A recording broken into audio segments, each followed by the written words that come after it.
hissədə mən istəyərdim Aydın Tozun sözləri ilə başlayayım. Çox məşhur ilahiyyatçıdır, yazardır. Onun çox güclü və dəyərli kitabları var. Aşağıda kitabların adlarını qeyd elədim. Təəssüf olsun ki, Azərbaycanda hələ o kitablar tərcümə edilməyib. Allaha can atma. Çox dəyərli fikirlər orada söyləyir. Müqəddəs Allahı tanımaq. Növbəti bir onun kitabıdır. Həqiqi ibadət harada qaldı və bununla da Allahın xalqına müraciət edir ki, Allahın bizdən istədiyi ibadət nədir? Və istəyərdim onun sözlərinə diqqət edin. Görün, baxın nə sözlər deyir. Həqiqi ibadət mərasim nə deyil? Ürəyin Allah qarşısındakı münasibəti ilə ölçülür. Bu fikir necədir? Tozer öyrədir ki, həqiqi ibadət nə deməkdir? Həqiqi ibadət hansını ki, Allah bizi ilə aramızda olmasını istəyir, o dini mərasimlər ilə əlaqəli deyil. Bizim ona bəslədiyimiz münasibətlə əlaqəlidir. Fərq var düşüncələrdə. Yəni, gəldim, ibadətimi etdim, öhdəliyimə düşdüyünü etdim, Allaha hansısa bir təqdimatı verərək, dualarımı edərək, mən müqəddəs kitabı oxumalıyam, çünki hər dəfə məni xatırlayırlar bu barədə və mən müqəddəs kitabı oxuyuram. Mən xidmət etmək üçün, müəyyən bir işləri görmək üçün səy göstərirəm. Tavsiyə deyir ki, yox, bu o qədər də vacib deyil. Əgər sən ürəyində Allaha doğru münasibət bəsləməmisənsə, sənin Allaha öz canında bəslədiyin, ürəyində bəslədiyin niyyətindən sənin ibadətin yaxşı olur. Və bununla da ibadətin əhəmiyyətinin fokusunu dəyişdirir və öz niyyətimizə, daxilimizə diqqət yetirməyə bizi yönəldir ki, bu ən vacibdir. Ən vacib budur. Öz ürək niyyətini araşdır. Allah ilə münasibətinə diqqət yetir. Kimdir sənin üçün külli ixtiyar olan Allah? Və həmin o, külli ixtiyar olan Allah haradadır sənin üçün? Hələ də göydə, toxunulmaz müqəddəslikdə, yoxsa ki, sənin yanında və sənin daxilindədir? Nə qədər Allaha öz həyatında yer vermisən və nə qədər də çox yer vermək istəyirsən. İstəyərdim Yahyanın məktubuna, 1-ci məktubuna 5-ci fəslə 20-ci ayəyə müraciət edək. Bununla bilirik ki, Allahın oğlu gəlib bizə haqq olanı tanımaq üçün dəvətə verdi. Biz də haqq olanda onun oğlu İsa Məsihdəyik. Həqiqi Allah və əbədi həyat olur. Məsih İsa'nın həvarisi bizə deyir, biz bilirik və o sözləri ünvanlayır Məsih İsa'ya iman edən bizlərə. Biz bilirik, biz haradan bu biliyi əldə eləmişik? Müqəddəs kitabdan. Biz müqəddəs yazılar vasitəsilə külli ixtiyar olan Allahı tanıyırıq. Biz müqəddəs kitab vasitəsilə Allahın bizə olan münasibətini bilirik. Və məhz Allahın bizə olan münasibəti bizim Allaha yaxınlaşmağımıza səbəb oldu. Əgər Allah özünü bizə açmasaydı, əgər Allah bizə olan xoş niyyətini bizə bildirməsəydi, biz necə bilərdik ki, o bizə qarşı xeyirxah və yaxşıdır? Biz necə bilərdik ki, onun münasibəti bizə sevgi və qayğı ilə doludur? Və yaxud da ki, digər bir sual versəm, əgər Allahın sənə olan bu xoş niyyətini bilirsənsə, Allahın xoş niyyətinə necə cavab verirsən? Əgər Allahın sənə olan xoş arzularına, hansılar ki, müqəddəs kitab vasitəsilə, vədlərlə həyatına getirir, Allahın sənə qarşı xeyirxah və sədaqətli olduğunu bilərək, bu sədaqətə və xeyirxahlığa necə cavab verirsən? Ancaq ərköyün uşaqlar kimi xoşallanırsan, çünki bilirsən, sevilirsən və məhz uşaqları da ərköyün eləyən bu düşüncədir. Onlar bilirlər ki, istənilən tərzdə valideyn onu qəbul edib nazını çəkəcək və bu xəssiyyət onları koruyur. Allahın sənə olan bu xoş münasibəti səni nəyə vadar edir? İsa Məsih yazılıb ki, müqəddəs kitabda gəldi bizə haqq olanı başa düşmək üçün dərrakə versin. O gəldi ki, bizə anlayış versin, bizim zehnimizi açsın ki, biz Allahı dərk edən insanlar olaq. Və mən deyirəm, nə qədər insanlar var ki, müqəddəs kitabı oxuyurlar, amma təəssüf olsun ki, hələ də Allahı dərk etmirlər. Çünki onu dərk etməkdən ötəri onlar öz həyatlarına Allahı qəbul etməlidirlər. Müqəddəs ruh bu işi bizim həyatımızda görür. Ona görə İsa Məsih öz şagirdlərinə deyir və onun şagirdləri də bunu öz şagirdlərinə ötürürlər. İsa deyir, müqəddəs ruh gəldikdə hər həqiqətə sizə yol göstərəcək. Mənim sizə dediklərimi sizə xatırlayacaq. Və əgər müqəddəs kitabı oxuduğumuz zaman, müqəddəs kitabdan bunun başa düşmüb, bunun mahiyyətini anlayıb, mənimsəməyini dualarımızda istəmiriksə, o gözəl səslənən sözlər olacaq.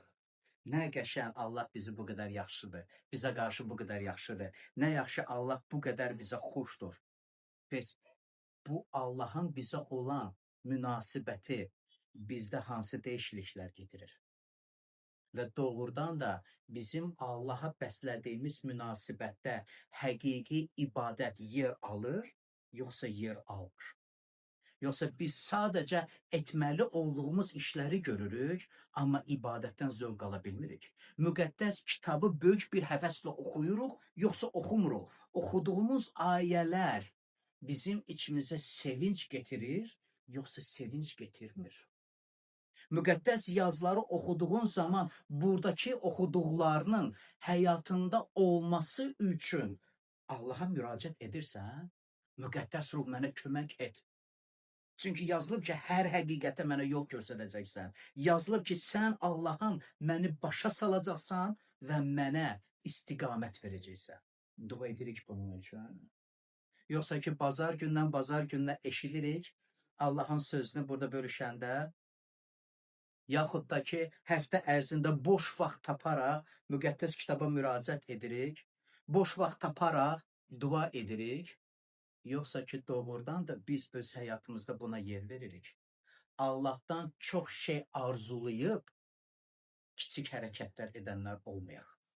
Çünki müqəddəs kitab vasitəsilə Allah bizi təciz etmək istəyir. Müqəddəs kitab bizim həyatımızın təminatıdır. Əgər müqəddəs kitaba müraciət yoxdursa, özünü məhrum edirsən.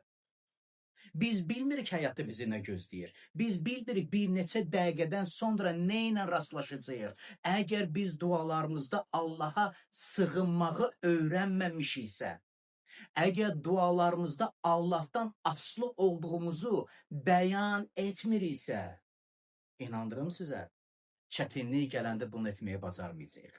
Alınmayacaq. Çünki bu vərdişi yaratmadıq özümüzdən. Mən tamamilə Allahdan asılıyam. Allah versə, olacaq. Əgər Allah o qapını üzümə bağlasa, nə qədər özümü o qapıya çırpsam da açılmayacaq. Nə qədər özündə vərdiş yaradırsan, Allaha güvənməyi, dua edib ondan cavabı gözləməyi.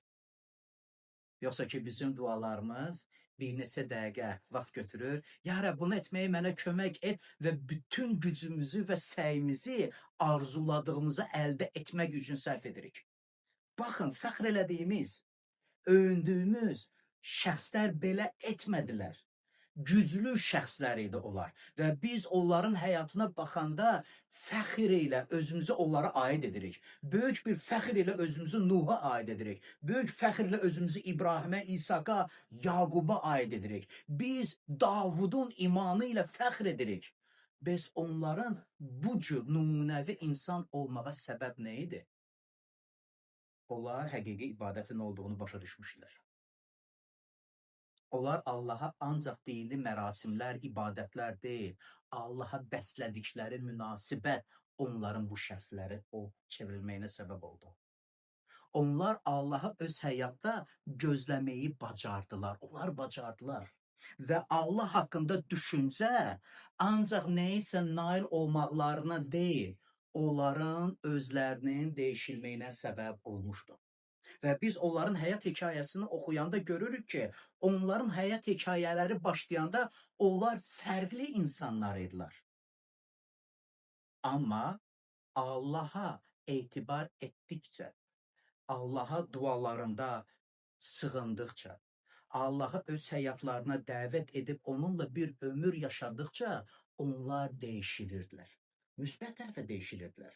Onlar güclü şəxslərə çevrilirlər və onların güclü şəxslərə çevrilməkləri qollarının qüvvəti deyildi. Allah'a ümid etməkləriydi. Və hamı bilirdi, Allah onlarladır. Hamı onu başa düşürdü. Onlarda xüsusi bir ilahi huzur görürdülər. Onların yanında Allah'ın olduğunu bilirdilər. Çünki onlar özləri Allah'a öz həyatlarında yer vermişlər. Sual, sən belə edirsən? Bu nümunəyə uyğun olaraq davranırsa, İsa Məsih gəldi ki, bu dərakəni bizə versin ki, biz bunun əhəmiyyətini başa düşək. Sadəcə mən Məsihə iman etdim və imanımı yaşayıram, imanımı yaşadıram, Allah'a sığınmağım, güvənməyim, etibarım neydən ibarətdir? Allah'ın kəlamını mənim həyatımın değişilməyinə nə qədər imkan verirəm? Səhv etmədim bu sözdə. Nə qədər imkan verirsən ki, Allah'ın sözü sənin həyatını değişdirsin, sənin xəssiyyətinə, gizlidə saxladığın niyyətlərə toxunsun və onları saflaşdırsın. Gəlin səmimi deyək. Hamı istəyər ki, ətrafında xoş düşüncəli insanlar olsun. Yox, saf düşüncəli insanlar olsun. Yəni, xain, satqın, ancaq özünü düşünənlərlə kim dostluq etmək istəyər? İstəyərdin dostların elə olsun. Ki, istədiyin bir vəziyyətdə səni satsın, sənin malına göz qoyan, sənin paxıllığını çəkən, sənin uğurunu arzulamayan, hər cür əxlaqsızlığı əl atan, pozğun düşüncə ilə yaşayan insanlarla dostluq eləmək istəyərsən, heç kim istəməz. Yox. Sağlam düşüncəli insan yox, belə olmasını istəməz. Əksinə, istəyərdi ki, ətrafında olan insanlar, dost dediyi insanlar onun barəsində də düşünsün.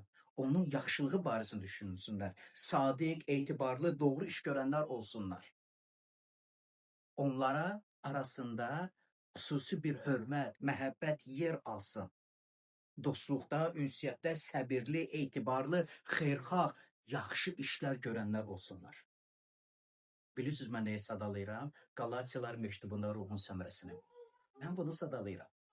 Müqəddəs kitab bunu etmək istəyir bizim həyatımızda. O istəyir ki, Allah'a yaxınlaşan hər birimiz fərdi şəkildə daxili təbiətimizə görə yenilənən insanlar olaq.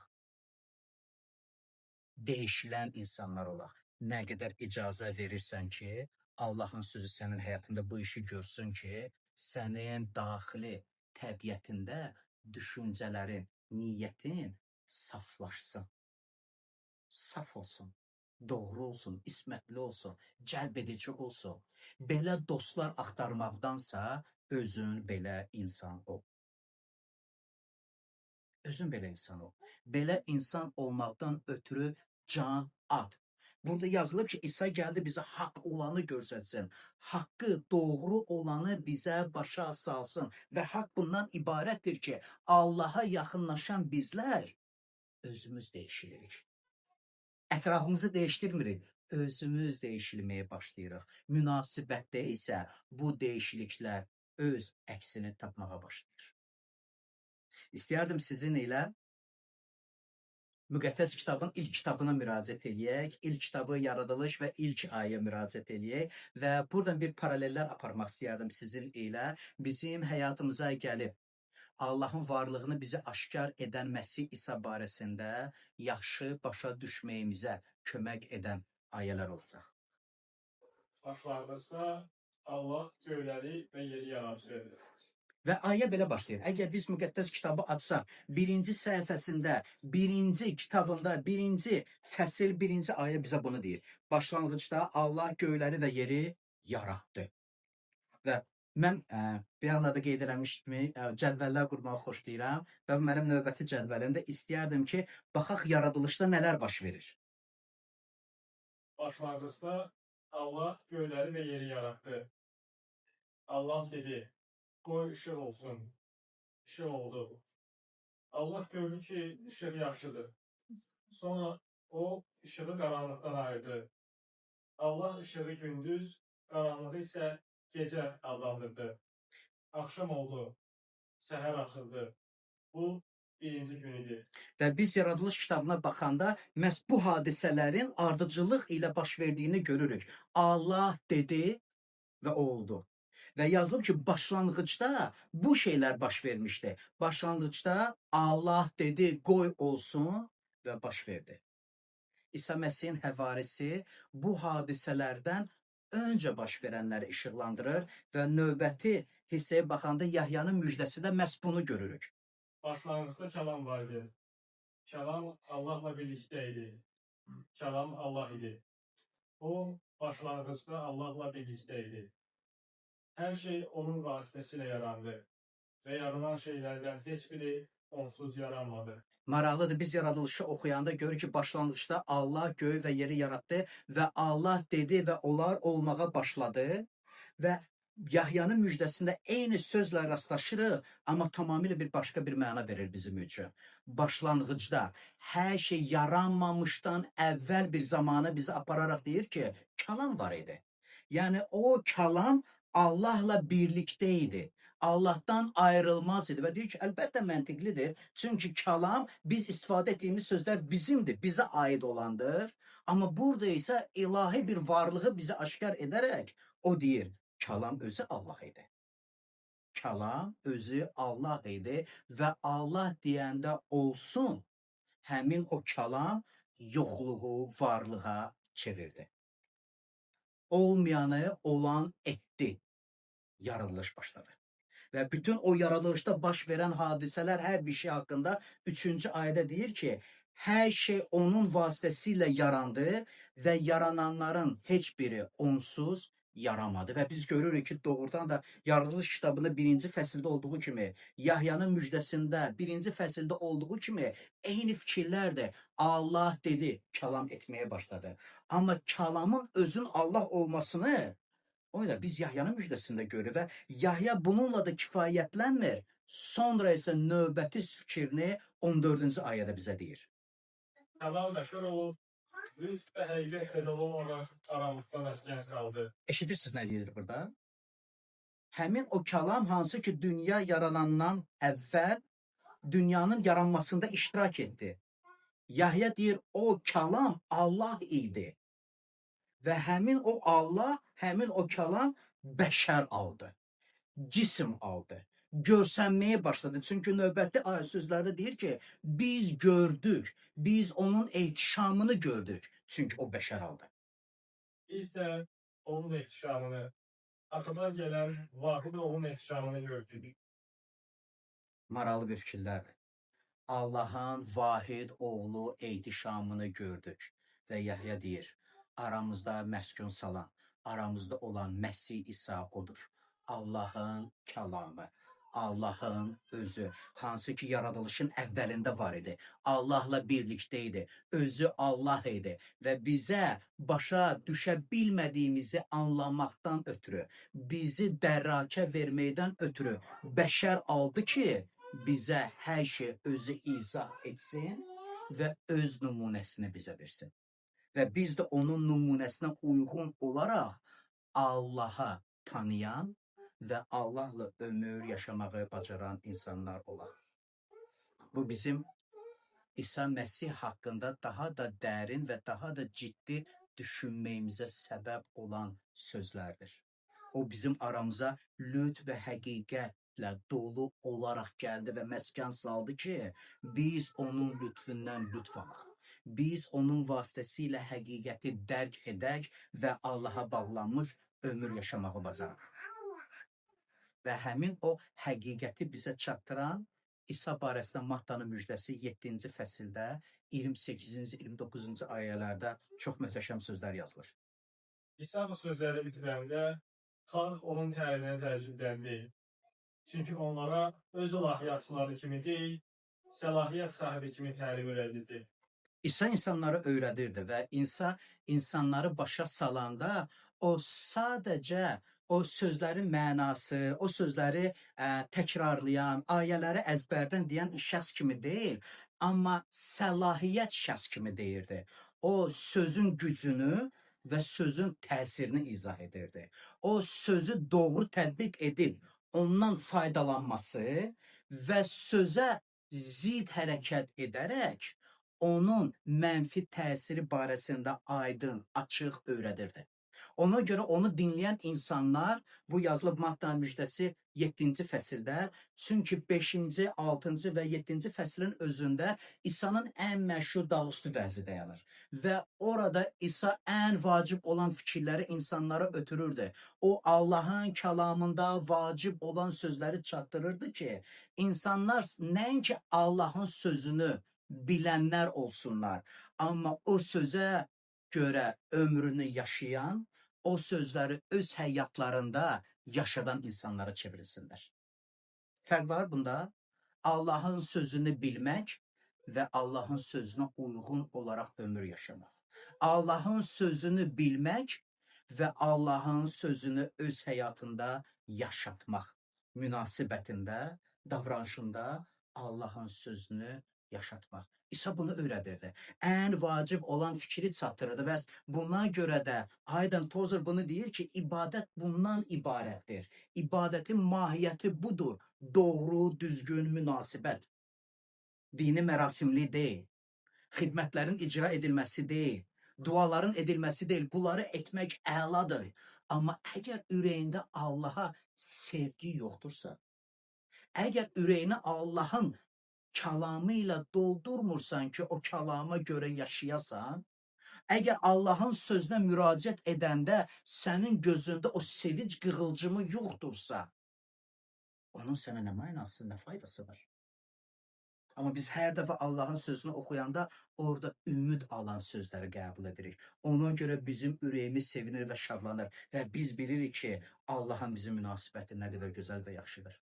Buna görə İsa gözlə görsənə bilməyən, gizlidə olan istəkləri ikrah etməyə çağırır insanları. O dəfələrlə bunun vacibliyini öyrədir ki, Allahın verdiyi qanunun ruhu bundan ibarətdir. Hər bir haqsızlığı özündən kənara at. Əsl salihlik zahiri davranışda deyil, ürəyin vəziyyətindədir. Ürəyində səndə nə var?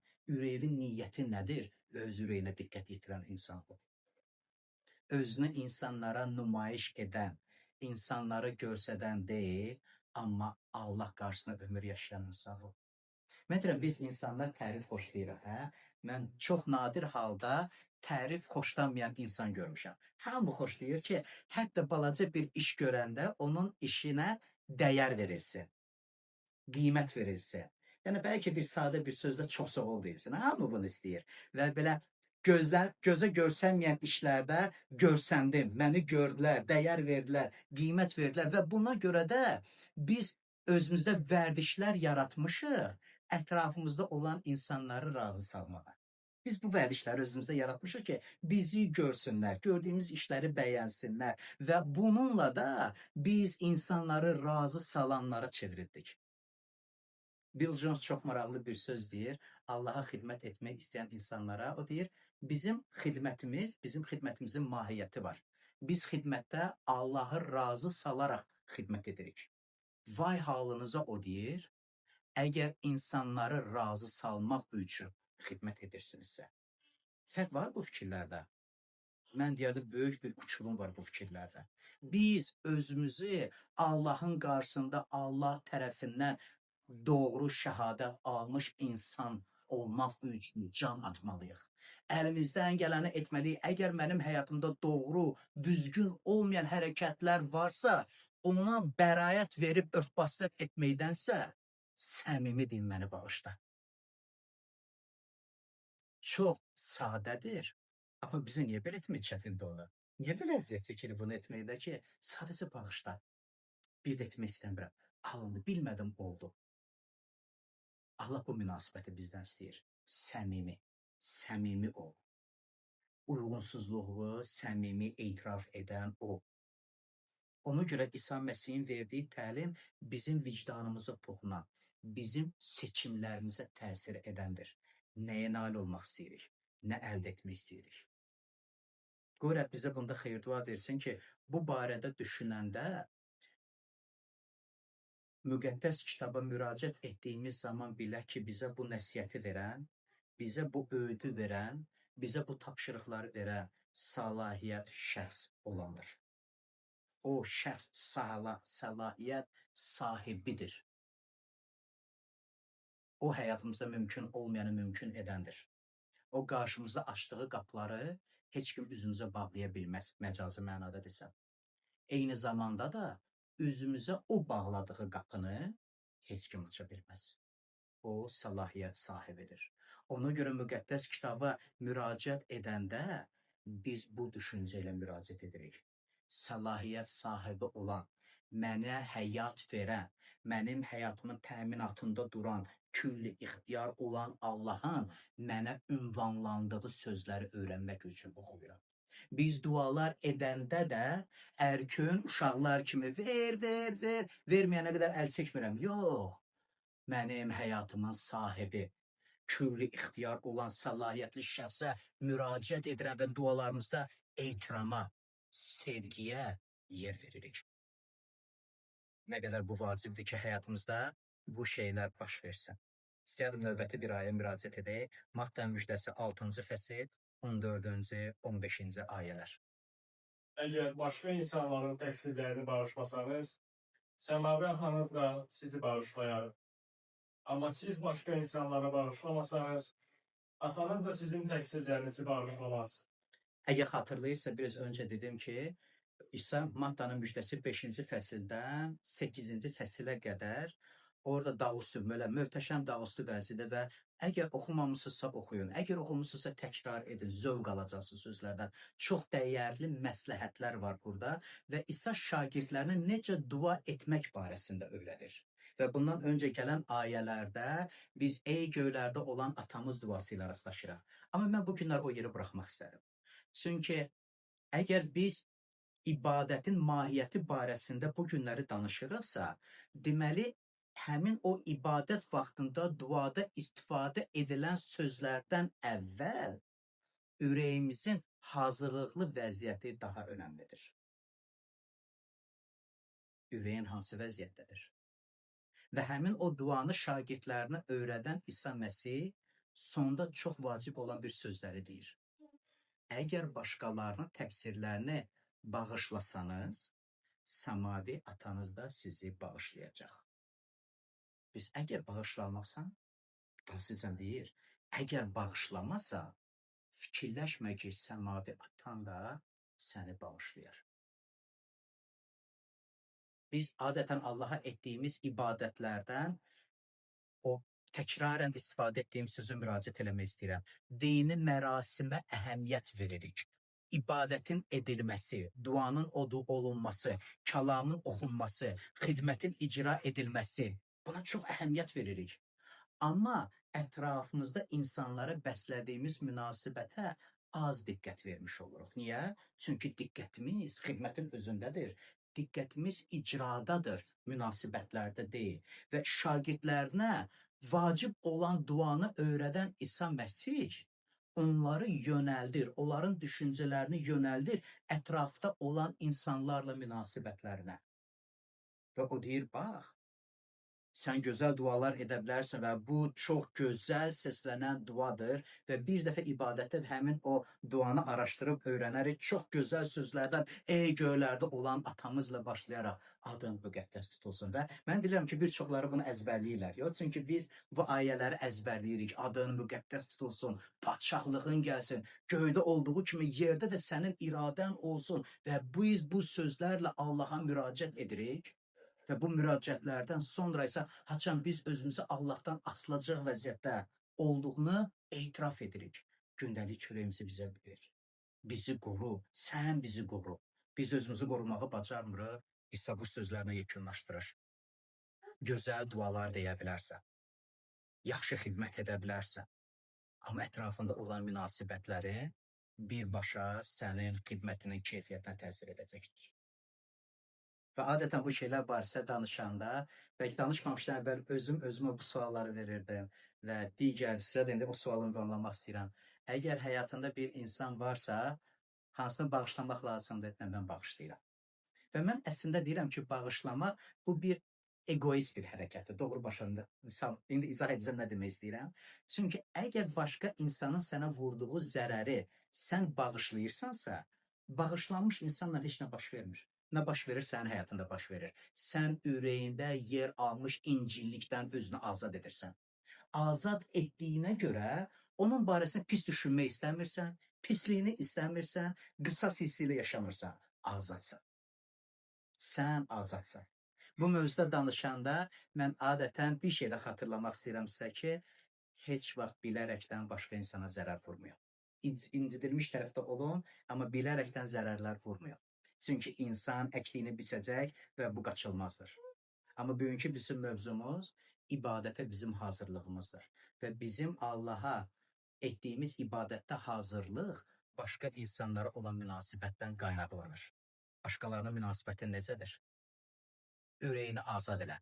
Həzir incilikdən, küsülükdən, sənə qarşı deyilən həqarət sözlərdən, sənin könlünü qıran, ruhdan salan ifadələrdən, bacarmayacaqsan, uğursuzsan, belə gəlmirsən, belə də gedəcəksən, azadsan. Necə azadsan? Bağışla o adama. Əgər o sözlər hələ də səni ruhdan salırsa, əgər o insan, o sözlər hələ sənin motivasiyanı alırsa, mən bağışlayıram o insana. Ona xeyir dua verirəm və mən azadam. Çünki müqəddəs kitabda Allah böyük bir ilham verici, ruhlandırıcı sözlərlə həyatımıza gəlib və ancaq sözlərlə gəlməyib. O sözlərin həyatımızda güclü olan təsiri ilə gəlib və o güclü sözlərdən bununla başlayır. Siz külli ixtiyar olan Allahın oğulları və ya qızlarsınız. Çox güclü bir fikirdir. Külli ixtiyar olan Allahın sənə olan münasibəti səni sevən atanın münasibətidir. Qayğı göstərəcək, təmin edəcək, yanında duracaq və heç bir şərtlə tərk etməyəcək. Bu sözlər bizim həyatımıza güclü bir təkandır, güclü bir dayaqdır. Allah bizimlədir. Və əgər Allah bizimlədirsə, kim bizə qarşı durar? Bizə qüvvət verən Allahın köməyi ilə hər şey gücümüzü çatacaq deyirik. Həyatda üzləşdiyimiz xoşa gəlməz vəziyyətlərdə, xoşa gəlməz işlərdə taqətli olacağıq. Öz yolumuzdan dönməyəcəyik. Allahdan aldığımız nümunəyə uyğun olaraq davranan insanlar olacaq. İstəyəlim İbranilər 10-cu fəsil 19-cu ayə müraciət edək və bu indiki ibadətimizin son ayəsi olacaq. Beləliklə, ey qardaşlar, İsa'nın qanı sayəsində ən müqəddəs ilə daxil olmağa cəsarətimiz çatır. O bizə pərdədən, yəni öz cismindən keçən yeni və canlı bir yol açmışdır. Həm də o, Allahın evi üçün cavabdeh olan böyük bir kahinimizdir. Çox güclü sözlərdir, çox güclü sözlərdir. Bu sözlər vasitəsilə müqəddəs kitabı oxuyub Məsih isə iman edən bizlərə bu təşviq və ilham verici sözlər deyilir. İsa Məsih vasitəsilə Allah ilə canlı ünsiyyətə dəvət edilmisən. İsa Məsih ən müqəddəs olan bir yerə səni getirdi. Həmin o müqəddəs yer sənin olduğun yerdir. Harada sən Allahı səsləyirsənsə, harada Allahı çağırırsansa, Allah dərhal cavab verir, dinləyirəm səni. Bir çox insanlar buna nail olmaqdan ötürü öz əmlaklarını pay verirlər, xeyriyyə işlərdə iştirak edirlər, özlərini dualara, ibadətə həsr edirlər ki, bu sözlərdən heç olmasa biri onlara nəsib olsun. İsa Məsih onun adına iman etdiyimizə görə bunu bizə nəsib etdi ki, biz Allah ilə canlı ünsiyyətdə olaq. Canlı ünsiyyəti başa düşürük nədə? Haçan deyirsən və eşidilirsən. Haçan külli ixtiyar sənə deyir və sən qəbul edirsən. Bundan da əlavə o deyir ki, Allahın evi üçün, yəni sənin üçün cavabdeh olan böyük bir kahinin var, hansı ki sənin üçün vəsatət edir. Və sonra isə bizə ünvanlanan sözlər. Nə edək? Ona görə ürəklərimiz pis vicdandan paklanmış, bədənlərimiz də təmiz su ilə yuyulmuş halda imanın tam etimadı ilə səmimi qəlblə Allaha yaxınlaşar. Ümid verən əqidədən möhkəm tutar. Çünki vəd verən Allah sadiqdir. Maraqlı sözlərdir. səmimi qəlblə Allaha yaxınlaş. Görürsünüz o sözləri? Səmimi qəlblə Allaha yaxınlaş. Qoy sənin Allaha yaxınlaşmağın, qoy səmimi sözlərdən, səmimi münasibətdən irəli gəlsin ki, ünsiyyətində canlansın. Ona görə bəzi insanlar, mən Allahı hiss etmirəm. Mən deyərdim, bəlkə sən səmimi münasibətinə diqqət verəsən. Nə qədər səmimisən, nə qədər açıqsan, nə qədər Allahla ünsiyyətdə olmağa can atırsan və həmin o ünsiyyət üçün açıqsan. Açıq. Özünə bəraət verən, gizlədən, səbəblər görsədən deyil. Mənim necə varsan gəl Allahın qarşısına və əgər hansısa bir hərəkətin doğru deyilsə, narahat edirsə, deyirsən ki, Allaha aid olan insana yaraşmaz, tövbə et. Ya Rəbb məni bağışla. Ya Rəbb məni bağışla. Əgər sənin bu hərəkətin kiməsə zərər vurubsa, əvəzini qaytar. Sözlərlə kifayətlənmə. Könlünü yenidən qazanmağa çalış. Mən deyirəm ki, bəzi insanlar üçün necə də bu bəsit oldu. Başqasına həqarət edib, məni bağışla sözü ilə azad olduğunu düşünən. Başqasına zərər vurub, Allah məni sevir və məni bağışlayır sözü ilə yalancı təsəlli qazanmaq. Alınmır elə. Alınmır elə. Ona görə ürəklərinizi pis vicdandan təmizlədir. Pis vicdandan necə təmizlənə bilərsə, səmimi qəlblə Allaha yaxınlaşmaqla. Bədəniniz təmiz su ilə yuyulduğun halda, bax, o səni paçladı, təmizlədi. Səmimi qəlblə Allaha yaxınlaş. Səmimi ol. Ümid verən əqidədən möhkəm tut. Bu əqidədən mən necə möhkəm tuta bilərəm? Allahın mənə verdiyi nəsiyyəti yerinə yetirməklə. Allahın sözünə uyğun olaraq ömrümü yaşamaqla. Münasibətlərimi Allahın sözünə uyğun olaraq qurmaqla. Ümid verən əqidədən möhkəm tutmuş olacaq. Allah isə öz tərəfindən sadiqdir. Vəd verən Allah sadiqdir.